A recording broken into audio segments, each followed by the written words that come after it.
So, hello everybody. The purpose of this video is para ipakita yung araw-araw na buhay ng isang OFW mom. So, bali ito yung day 1 ulit ng balik ko dito sa ibang bansa. And every day, gusto ko mag-picture ng isang bagay. At bakit yung bagay na yun ang aking finisher?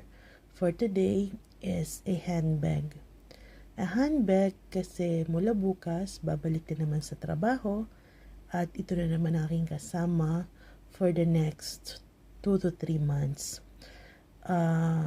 Maswerte pa rin ako na ako yung klase ng OFW na nakakauwi sa aking mga anak every 2 to 3 months. So, ang next target kong uwi is sa April, first week ng April for the graduation of my second born.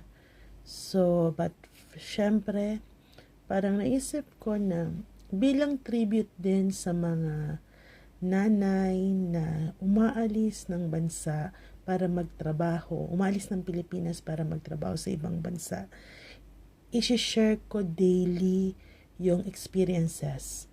So, bali mag-start tayo kagabi.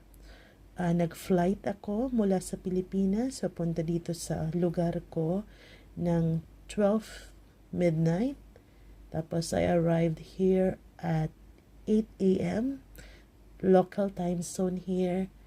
And from there, nakauwi ako dito sa accommodation ng 9:15 a.m.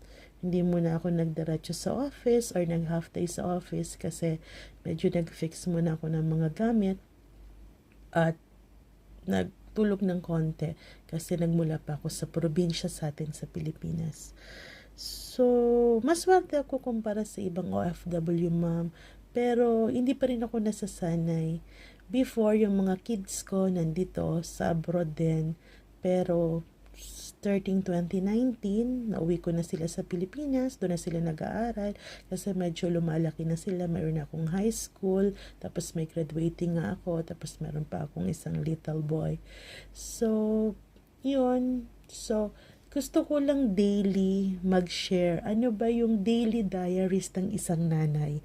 Ano ba yung pakiramdam ng isang nanay? So, sa bawat video na i-upload ko, hopefully makaka-upload ko every day despite the busy work of I'll try my best na kahit at least 4 times in a week ay ma-share ko ano ba yung feeling ng isang nanay na umaalis sa Pilipinas, iniiwan ng mga anak,